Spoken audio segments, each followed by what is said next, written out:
वंदे मातरम बाल दोस्तों, आज हम दूसरा पाठ अनूठे इंसान प्रसंग वर्णन पाठ का दूसरा भाग पढ़ेंगे। उसमें हम अभ्यास और स्वाध्याय देखेंगे। प्रश्न 1, प्रश्नों के उत्तर दीजिए। पहला प्रश्न है, नेपोलियन और उसकी बहन के स्वभाव में क्या अंतर था? तो नेपोलियन सच बोलने से डरता नहीं था, उसमें सच्चाई का सामना करने का साहस था। अपने कारण हुए दूसरे की हानि वह सहन नहीं कर सकता था। उसकी बहन का चरित्र इसके विपरीत था। वह डरपोक थी और सच्चाई का सामना नहीं कर सकती थी। वह झूठ बोलकर सच्चाई से बच निकलने में ही अपनी भलाई मानती थी। उसे केवल अपने बचाव की चिंता थी। दूसरों के नुकसान पे वह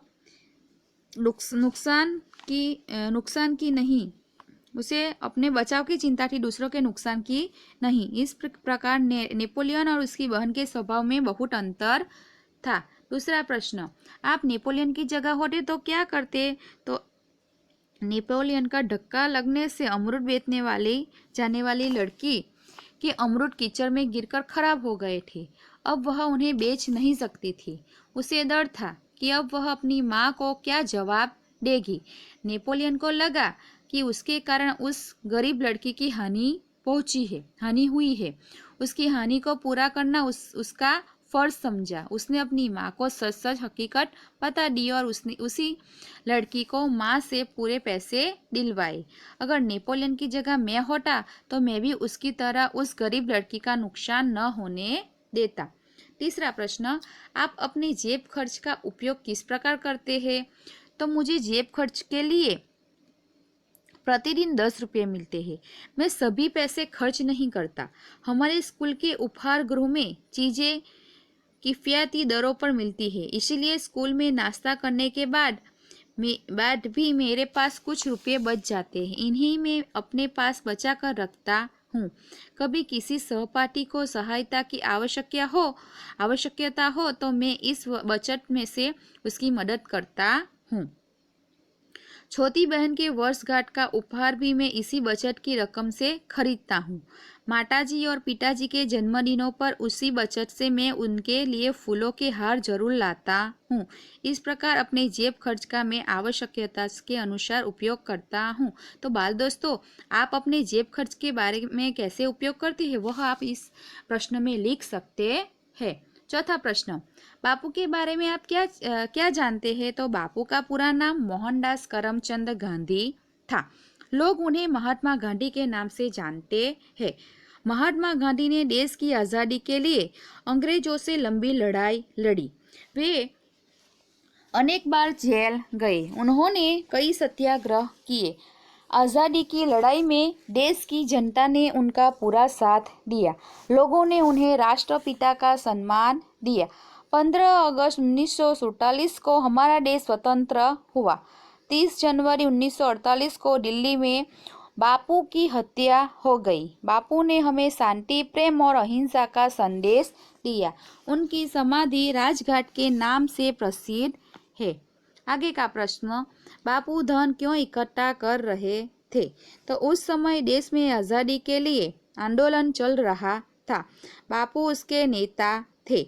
आंदोलन के लिए धन की जरूरत पड़ती थी। बापू यह धन कहाँ से लाते? इसीलिए वे सारे देश में घूम घूम कर सभाएं करते और धन इकट्ठा करते। आगे का प्रश्न, आपको कौमुदी का पात्र कैसा लगा, क्यों? तो मुझे कौमुदी का पात्र बहुत प्रेरक लगा, क्योंकि महिलाओं को गहनों के प्रति स्वाभाविक मोह होता है। फिर भी कौमुदी अभी 16 साल की बालिका थी। उसके गहने बहुत कीमती थे। ऐसे गहने दोबारा नहीं बना सकते थे। फिर भी देश की आज़ादी के लिए उसने अपने गहने का त्याग कर दिया। गांधी जी को अपने सभी गहनों बेचकर उसने साबित कर दिया कि देश प्रेम से बढ़कर कुछ भी नहीं है। इसीलिए कौमुदी का पात्र हम सबके लिए बड़ा प्रेरणादायक है। आगे का प्रश्न, क्या आपने कभी अपने माता पिता के सामने अपनी गलती स्वीकार की है? उस घटना को अपने शब्दों में बताइए। तो आपने जो गलती की है उसका आपके माता पिता के सामने वो गलती स्वीकार की हो, उस घटना का आपको शब्दों में लिखना है। आगे उदाहरण प्रश्न नंबर 2। उदाहरण के अनुसार संयुक्त वर्ण से बने दो शब्द लिखे। तो द्र वत्ता द એટલે દ્રદ यानी कि शुद्ध, बुद्ध, कुद। दूसरा ट, तो दूसरा वित्त, कुट्टा, छटा। तीसरा ड, द का होता है पद्म, छंद, सद्य। चौथा द्य, विद्वान, द्वार, देश। पांचवा ह वत्ता म એટલે ब्रह्म, ब्रह्मांड, ब्राह्मण। तो बाल दोस्तों, तीसरा प्रश्न है निम्नलिखित विषय पर चर्चा कीजिए। 3 बात यहाँ पे की गई है, इसमें से हमें एक बात हम कहेंगे, आप दूसरे दोनों प्रश्न आप अपने तरीके से लिखना पड़ेगा। तो पहला हम महात्मा गांधी और देश प्रेम के जैसे चर्चा करेंगे, इस विषय पर चर्चा करेंगे। तो एक शिक्षक और एक विद्यार्थी दोनों की बातचीत होती है, वैसी चर्चा करनी है। तो तुम्हें 2 प्रश्न अपनी नोटबुक में लिखना है, दूसरा और तीसरा पहला प्रश्न में यहाँ पे बोल रही हूँ। यानी कि शिक्षक रौनक से कहता है, हम गांधी जी को क्या कहकर उन्हें मान देते हैं? तो रौनक कहता है, गुरुजी, हम गांधी जी को बापू और राष्ट्र पिता कहकर मान देते हैं। शिक्षक कहते हैं, शाबाश, परंतु उन्हें राष्ट्रपिता क्यों कहते हैं? तो रौनक कहता है, गुरुजी, गांधी जी ने अपना सारा जीवन देश की सेवा में अर्पित कर दिया। उन्होंने अपने घर परिवार की चिंता नहीं की, केवल देश की चिंता की। आगे का लड़का बोलता है, उन्होंने कई सत्याग्रह किए और वे कई बार जेल गए हैं। उन्होंने कई बार उपवास किए। देश को अंग्रेजों के शासन के आज़ाद कराने के लिए उन्होंने कोई भी प्रयत्न बाकी नहीं रखा। उन्होंने निस्वार्थ भाव से देश की सेवा की। सचमुच बापू महान देश प्रेमी है। तो बाल दोस्तों, दूसरा इंसान और अनूठा कब कहलाता है, और तीसरा तुम अपने देश की सेवा कैसे करोगे, वह आपको लिखना है। आगे का प्रश्न नंबर 4। नीचे संज्ञा से बनाने वाले विशेषण शब्द दिए गए हैं, उनका वाक्य में प्रयोग करके लिखिए। तो पहला है धर्म और धार्मिक। तो हमें उस शब्द के विशेषण शब्द दिए गए हैं, उसका हमें वाक्य में प्रयोग करना है। तो पहला है धर्म और धार्मिक, तो उसका वाक्य बनता है, मेरे दादाजी कोई ना कोई धार्मिक कार्य करते रहते हैं। दूसरा है रंग और रंगीन, तो शीला रंगीन कपड़े पसंद करती है। तीसरा है लोभ और लोभी, तो लोभी आदमी से कुछ पाने की आशा मत करो। चौथा भारतीय लोग अतिथि प्रिय होते हैं। पांचवा चमकीला, सोना चमकीला होता है। छठा शक्तिमान, वह सभी काम करने में शक्तिमान है। सातवां गुणवती, ने के सुरेखा गुणवती बालिका है। आठवां बल यानी बलवान, भीम बहुत बलवान थे। नौवां दयावान, आप बड़े दयावान पुरुष है। 10वां दर्शनीय, दक्षिण भारत में कई दर्शनीय स्थान है। आगे का प्रश्न नंबर 5। उदाहरण के अनुसार लिंग परिवर्तन कीजिए। तो पुत्र यानी के पुत्री, ऐसे मेढक यानी के मेढकी, देव यानी के देवी, तरुण यानी के तरुणी, हिरण यानी के हिरणी, कुमार यानी के कुमारी। उसी तरह दूसरा है साप सापिन, वैसे कुम्हार कुम्हारिन, धोबी धोबिन, नाग नागिन, ग्वाला ग्वालिन, बाघ बाधिन। वैसे आगे मोर मोरनी, शेर शेरनी, जादूगर जादूगरनी, मास्टर मास्टरनी, डॉक्टर डॉक्टरनी, ऊंट ऊँटनी। आगे प्रश्न नंबर 6। प्रश्न नंबर 5 में जिन शब्दों के लिंग परिवर्तन किए हैं उनका वाक्य प्रयोग करना है। तो जैसे हिरण हिरणी, तो हिरन दौड़ रहा है, हिरनी दौड़ रही है। उसी तरह हमें जो जो शब्द दिए गए हैं उसका वाक्य में प्रयोग करना है। तो आपको यही सब शब्द का वाक्य प्रयोग करके अपनी नोटबुक में लिखना है। आगे का प्रश्न नंबर 7। चित्र के आधार पर चर्चा करके कहानी लिखे। चित्र दिया गया है, उससे हमें कहानी लिखनी है। तो यह कहानी का हम नाम यानी कि शीर्षक देते हैं सच्चे मित्र। तो चित्र के आधार पर हम कहानी बनाते हैं।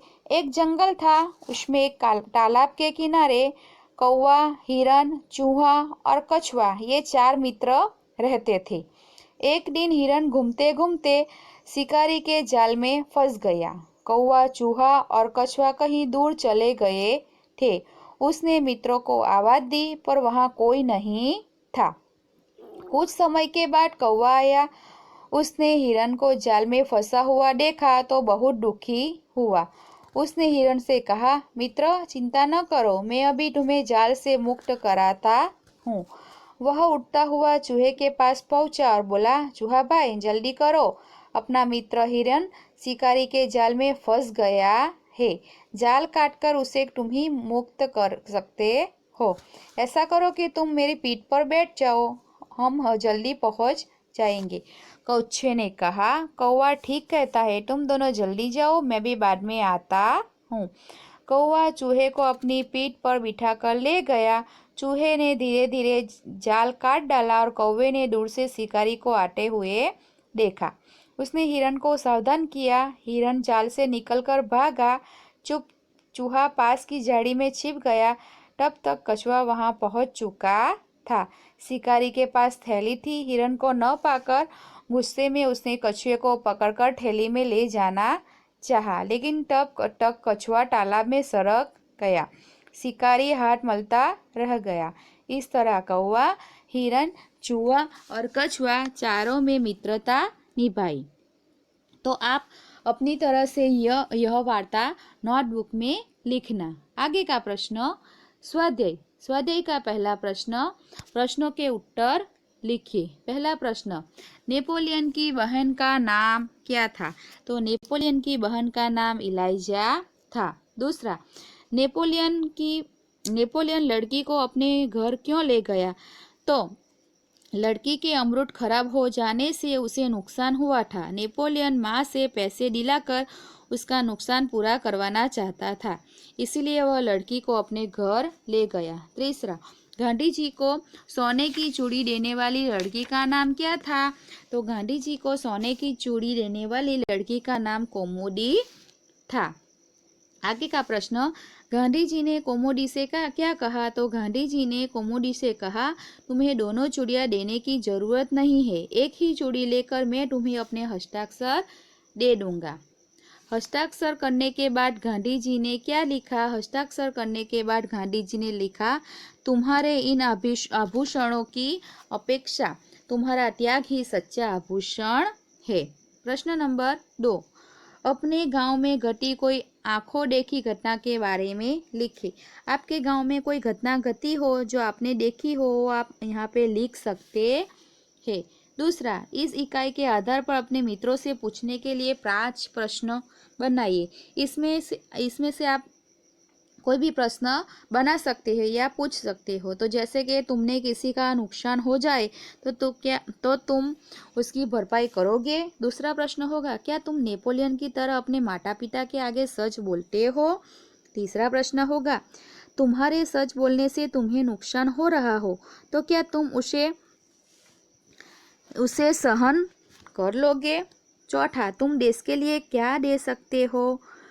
पांचवा, तुम देश की सेवा किस प्रकार करना चाहते हो? इस प्रकार आप कोई भी 5 प्रश्न बना सकते हैं। प्रश्न नंबर 3, विराम चिन्हों का उपयोग करके परिच्छेद फिर से लिखिए और अनुवाद कीजिए। अब परिच्छेद दिया गया है, इसमें आप विराम चिन्ह रखने के हैं और आपको उसका अनुवाद करना है। तो अनुवाद में बोलती हूँ, दुर्गावती बाळपणथी ज बहादुर हती।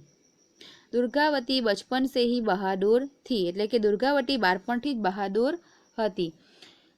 उन्हें युद्ध करने में अपूर्व धैर्य, दूरदर्शिता, अटूट साहस और स्वाभिमान जैसा गुण विरासत में मिले थे।